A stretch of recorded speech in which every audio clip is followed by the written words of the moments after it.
Well, now we get into some, more traditional music. We have a song called Crumbling Land. All right, let's go.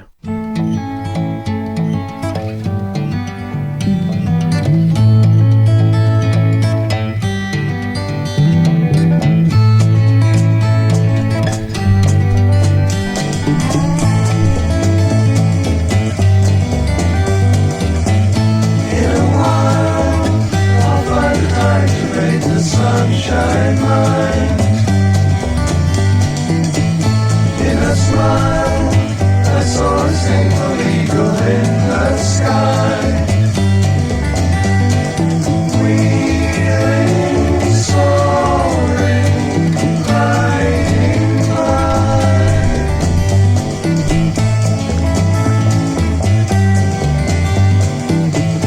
On a hill, there lived a man with many shining things. Shiny bull, a shiny car, and shiny diamond rings. Whining, dining, shining king. And the eagle flies in clear blue skies. Breathing in the clear blue air. Back here on the ground, another dealer coughs and dies, and 50 more come rolling off the Ford production line.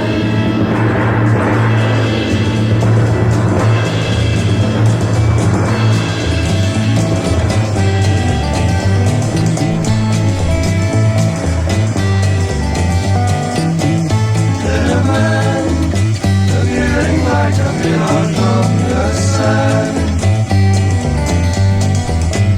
In his hand, a moving picture of the crumbling land.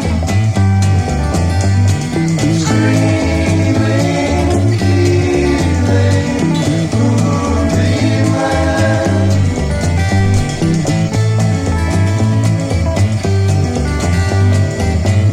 Here we go, hold your nose and see if something glows. Close your eyes, count to 10 and see the sunrise rise. Climbing high into the sky. Why we all meant to make a love on the finger of the king. On high the eagle spies the glitter of the gun, and wheeling near, climbing turn, he flies into the sun.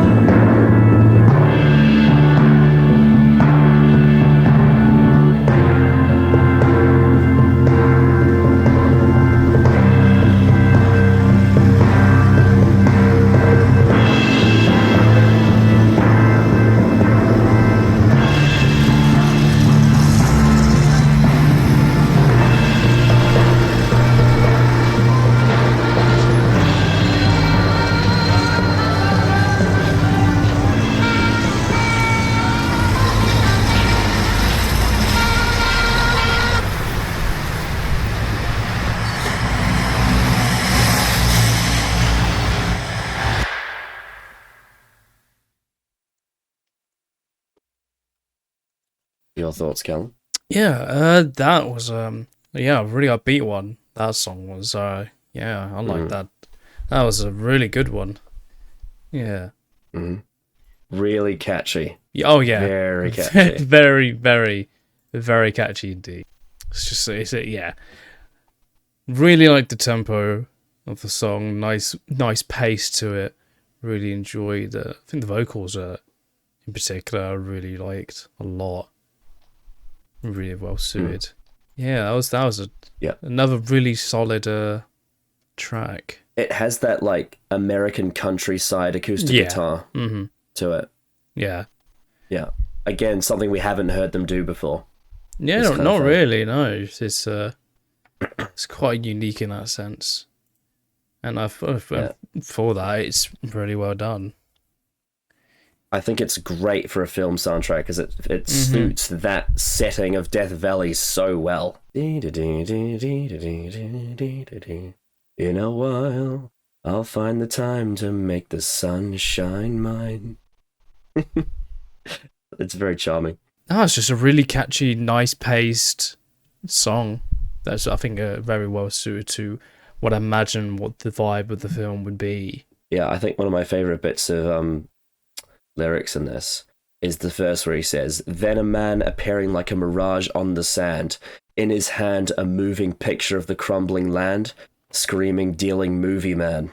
So like in his hand a moving picture of the crumbling land. Obviously that means he's filming it.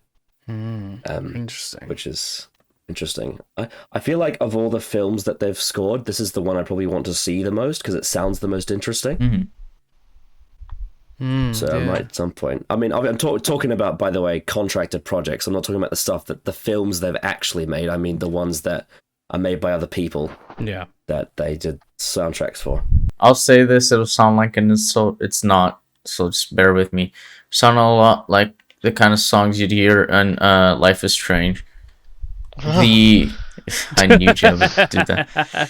That game has a very specific sound to it, to have this kind of like contemplative, introspective kind of sound that is very, while still being like this kind of upbeat in a sense, which is very, pleasant to listen to. Like, that's, if I had one word to describe this song, I'd say it's just pleasant. It is. I mean, what sells me on your point about contemplative is how the organ is handled in the chorus.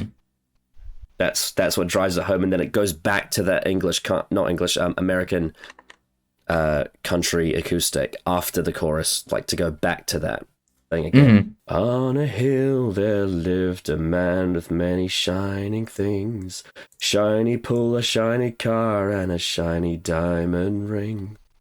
That there is definitely I don't know if pessimistic is the right word, but there is observations. I mean, back here on the ground, another dealer coughs and dies, and 50 more come rolling off the Ford production line. It's probably as dark as it gets. And I don't think crumbling land isn't exactly the most positive thing. Not specifically, no. It has that kind of feel to it that I like. It's kind of like, kind of the kind of song you can listen to and stare out the window and just kind of like, it's not that you're, I guess, depressed. You could be like in a good mood, but it makes you think just about life in general. It's the kind of vibe I get, which, yeah, it's pleasant. I like it. It's I can imagine if I was on a long car ride in the desert, I could hear this song. Yeah. Again, it sounds like the kind of song that you listen to on like a car journey and just look out the window all sad and all that. Everyone's pretty much saying what I've already said. It sounds very introspective. I can imagine like someone stopping at a gas station in the middle of the desert and just ringing a doorbell. That's what I'm thinking of. Well, because it reminds you of Life is Strange. I have a very specific vision of what it is. Because of how the setting of that game, it being like this really small town where everyone knows each other, and then there's a very big beach because I live at a bay, and it's just like driving around the coast, like close to the beach, and just thinking as this song is playing, and just like, yeah, that's the kind of visual I get. Can I just make a comment at, like, it's completely irrelevant, but how base that album cover is? Oh yes, very based. Yes, I agree. It's both like psychedelic and also very sexy at the same time. Like, I like the way her long hair blends into the background. I really like it. I like the upbeat nature of it. I think it really suits Pink Floyd and psychedelic music as a whole. I also like how it takes on country roots and it does it better than 90% of country musicians, which is quite devastating for that genre. I'm looking at Taylor Swift, for example. Yeah. Taylor Swift. It's interesting. It's like, what if Pink Floyd was a British and American hybrid? And I think you'd get this. But yes, it's got a very endearing catchiness to it. Shiny hole, shiny car, shiny diamond ring. And yeah, like Callum said, the vocals in it are very charming too. Like, most of it is Gilmour being his harmoniousness that he always is. But I like how in the verses it kind of has them singing together, almost like a bit of a group.